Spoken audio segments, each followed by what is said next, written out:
First, it was the investigation into the sexual abuse of underage girls that allowed a large network of paedophiles to operate in plain sight for years. One of those girls was 15-year-old Victoria Agolia. It's emerged social workers knew that she was being raped and forcibly injected with heroin.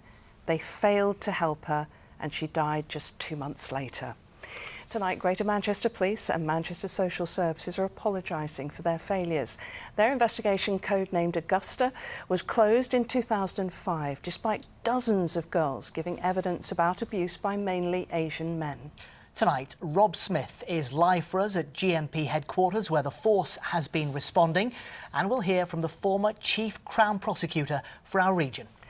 But first, our correspondent Elaine Wilcox looks at the failures and how the death of a teenager could have stopped the grooming gangs in their tracks. Victoria Agolia's death exposed a network of paedophiles abusing children in care. The teenager died 16 years ago, but that abuse was never investigated until now. Her grandmother told me the police and social workers knew she was being raped and passed around by Asian men, and nothing was done. All these years, nobody had given me an answer. Nobody. But they knew all about this. They knew the exploitations that were given. They knew what these fellas were doing to her. They just didn't care. Today's review of Operation Augusta said 97 potential suspects were identified, but it was closed down, blaming a lack of resources and a fear it would stir up racial tensions, allowing the abuse to continue unchecked. Victoria's family never gave up, and in 2014 the then Chief Constable Sir Peter Fahy said he would consider a review of her case. I'm quite happy to consider that, and clearly there's quite a number of historic cases that we are investigating. Despite all the promises, this report shows that review of Victoria's and all the other cases didn't happen. It spells out how the police and social services knew children were being subjected to profound abuse, and nothing was done to stop their abusers. Even now, Greater Manchester's Mayor said the police's cooperation in this report should have happened far sooner.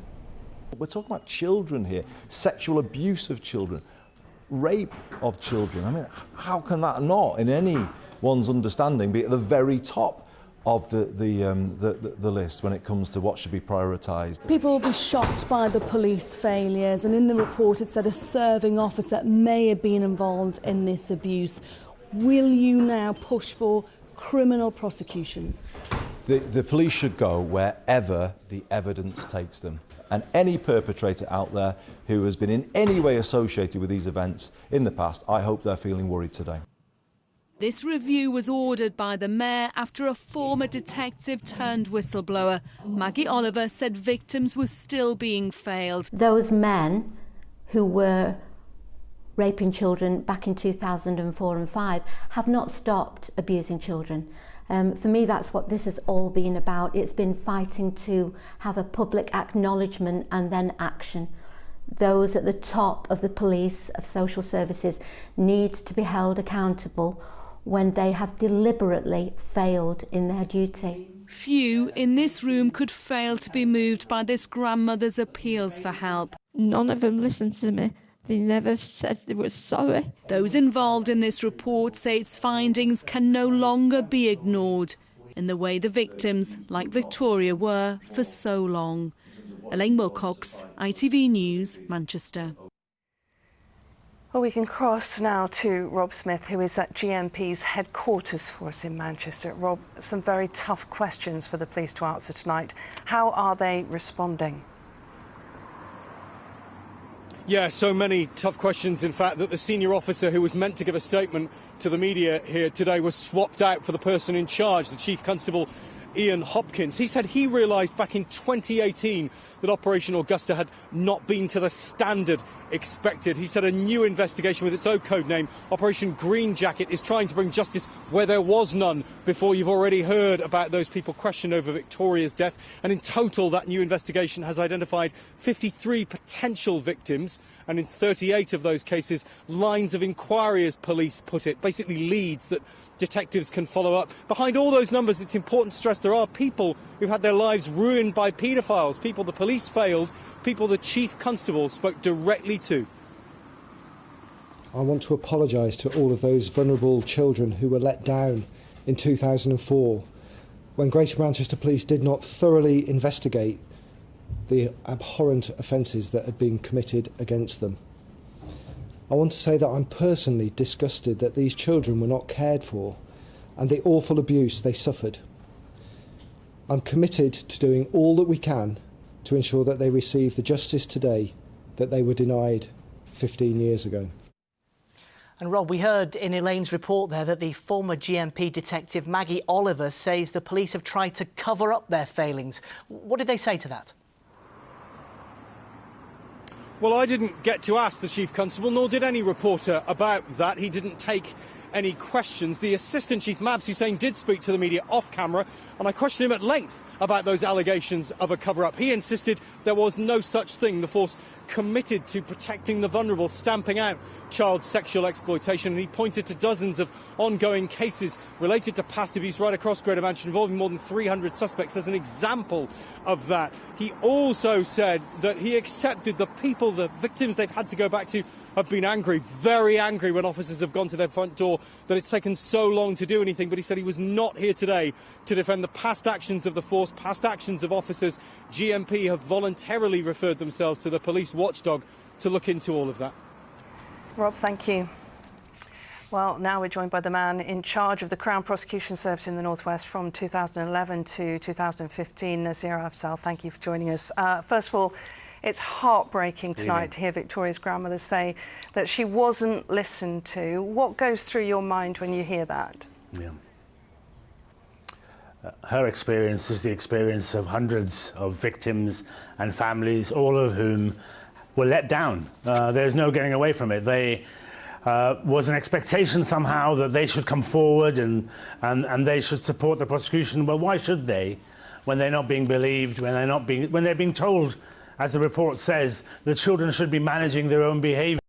Was knew that they were being raped and abused by people who knew better. And this was a child who went into what's called the care system at the age of 8, and that's how we end up letting her be treated. The care system was something I was blind to myself, but when I became aware of it, we all know, for example, that different parts of this country were sending their children to the northwest of England because the care system here was apparently cheaper, and then exposing them to the kind of predators that we've talked about and we're dealing with today. So the care system let them down. Everybody responsible for safeguarding these children let them down. And you know, I've heard the apology from the Chief Constable. I understand social services have apologised. Everybody needs to apologise, but that's not good enough. The trouble is, an apology, to prevent there being more victims? An apology doesn't get you your childhood back, does it? And in one case, this poor girl lost her life. No. The trauma that they go through at the time and the trauma they live with, this is one of those things. People tell me, why do you deal with stuff from 10, 20 years ago? You deal with it because time is not a healer. This is something that you will have to live with for all of your life, or in some cases, you never get the chance to live your full potential and for your full life. So absolutely, an apology isn't enough. I want to see commitment, I want to see resources, I want to see leadership, I want to see people working together to ensure that these victims who didn't get justice get justice. Well, obviously we want as many people to come forward as can. They have to have faith in the system, of course. But do you think that this abuse is still going on and still being ignored? Absolutely. I'm afraid to say there was massive progress after Rochdale and for the first half of this decade, last decade, but resources have gone. Again, people have become complacent. People have suddenly thought it wasn't a problem anymore. They haven't dealt with it in an appropriate way. So to answer your question, there are victims today being raped and abused, children being raped and abused by perpetrators who think they can get away with it, and they need to realise that they cannot get away with it and there are consequences to their actions. And my concern is, sadly, that we are no further forward than we ought to be. There we have to leave it. Thank you very much for joining us tonight. And there is a helpline tonight to call that if you believe that you're a victim of grooming, or maybe you know someone who is a friend or someone in your family. It is a 24-hour line. That number is on the screen for you now. It's 0808 168 9024, and it's also on our website. More of the day's news now, and a